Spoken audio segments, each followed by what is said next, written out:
لك الحمد أنت قلت وقولك الحق المبين. قل صدق الله فاتبعوا ملة إبراهيم. ومن أصدق من الله قيلا ومن أصدق من الله حديثا.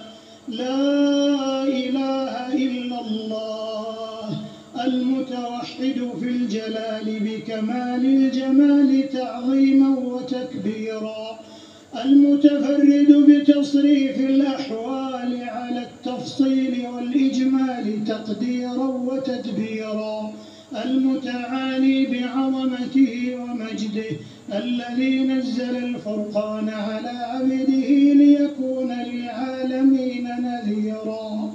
سبحان رب الأرباب ومسبب الأسباب وخالق الناس من تراب، غافر الذنب وقابل التوب شديد العقاب، ذي الطول لا إله إلا هو إليه المصير، عليه توكلت وإليه متاب.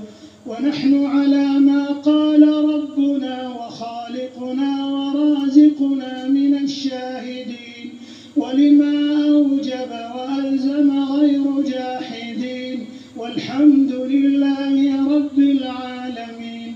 وصلوات الله وسلامه على خاتم النبيين وسيد المرسلين، وعلى آله الطيبين الطاهرين وصحابته الغر الميامين، والطاهرات أمهات المؤمنين، والتابعين ومن تبعهم بإحسان إلى يوم الدين.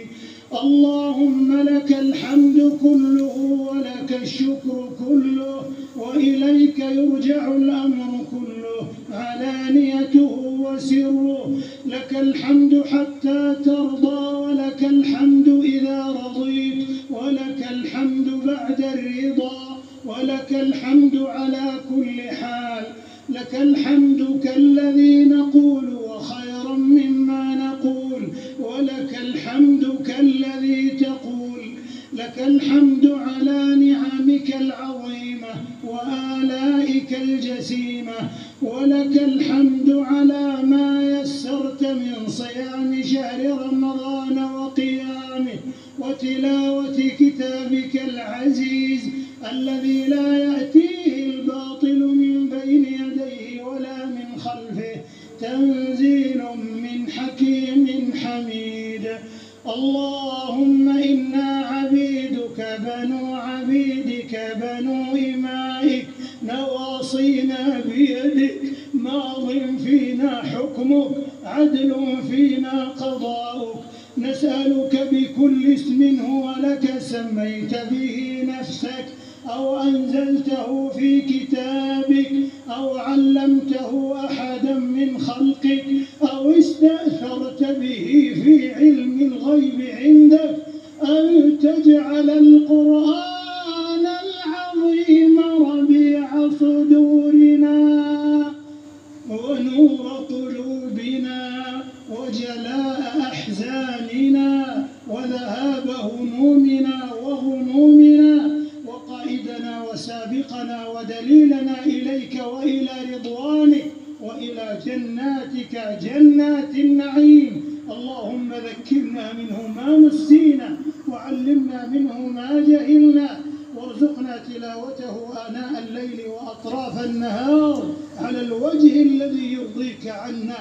اللهم اجعلنا ممن يحل حلاله ويحرم حرامه ويعمل بمحكمه ويؤمن بمتشابهه ويتلوه حق تلاوته. اللهم اجعلنا ممن يقيم حروفه وحدوده، ولا تجعلنا ممن يقيم حروفه ويضيع حدوده.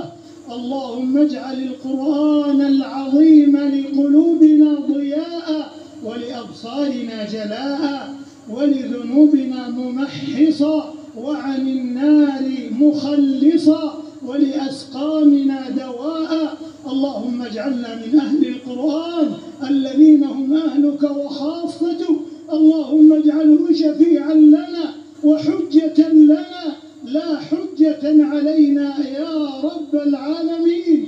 اللهم ألبسنا به الحلل وأسكننا به الظلل وزدنا به من النعم وادفع به عنا النقم واجعلنا به عند الجزاء من الفائزين وعند النعماء من الشاكرين وعند البلاء من الصابرين، ولا تجعلنا ممن استهوته الشياطين فشغلته بالدنيا عن الدين.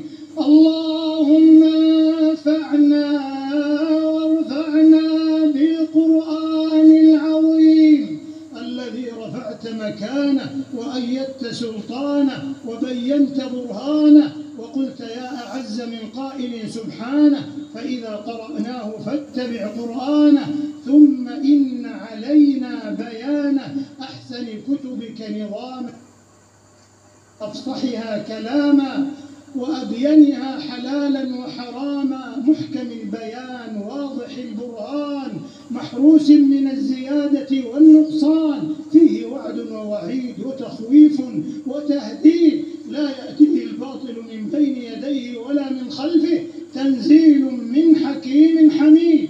اللهم اجعلنا بتلاوة كتابك منتفعين ولأوامره ونواهيه خاضعين، وعند ختمه من الفائزين ولثوابه حائزين، ولك في جميع شهورنا ذاكرين، ولك في جميع أمورنا راجين يا رب العالمين. اللهم انقلنا بالقرآن العظيم من الشقاء إلى السعادة، ومن النار إلى الجنة، ومن البدعة إلى السنة، ومن الشرك إلى التوحيد، ومن أنواع الشرور كلها إلى أنواع الخير كلها يا رب العالمين. اللهم صل على محمد، ولا تدع لنا في مقامنا هذا ذنبا إلا غفرته، ولا هما إلا فرجته، ولا كربا إلا نفسته، ولا دينا إلا قضيته، ولا مريضا إلا شفيته، ولا حاجة من حوائج الدنيا والآخرة إلا أعنتنا على قضائها ويسرتها برحمتك يا أرحم الراحمين. إلهنا قد حضرنا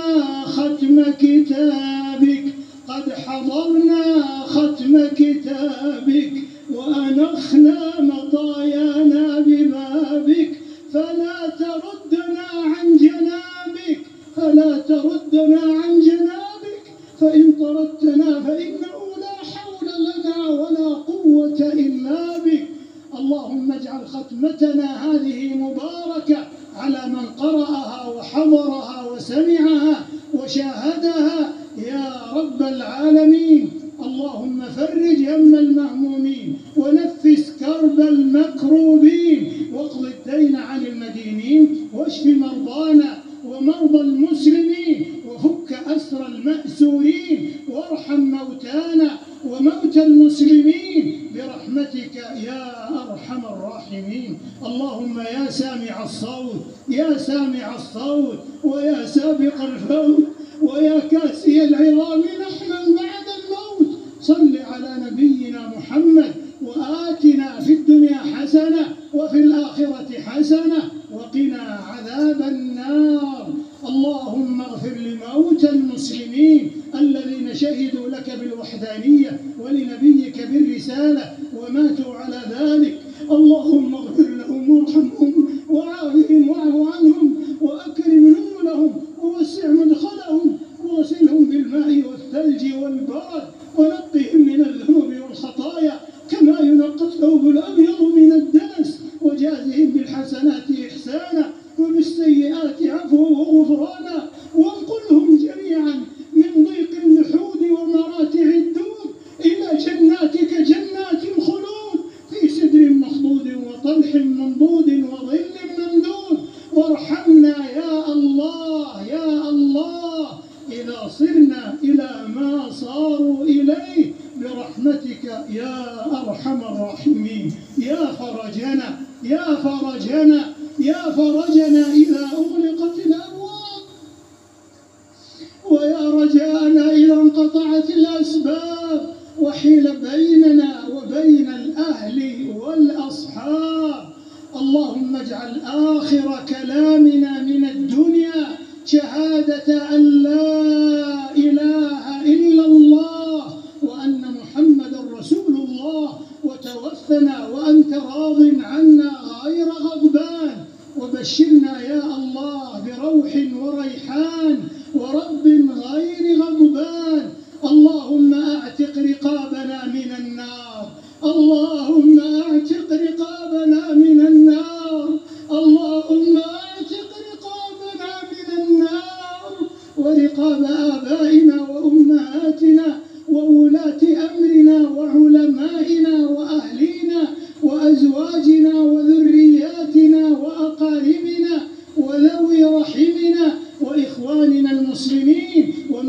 أحبنا فيك ومن أحببناه فيك، أعتقنا من النار برحمتك يا عزيز يا غفار.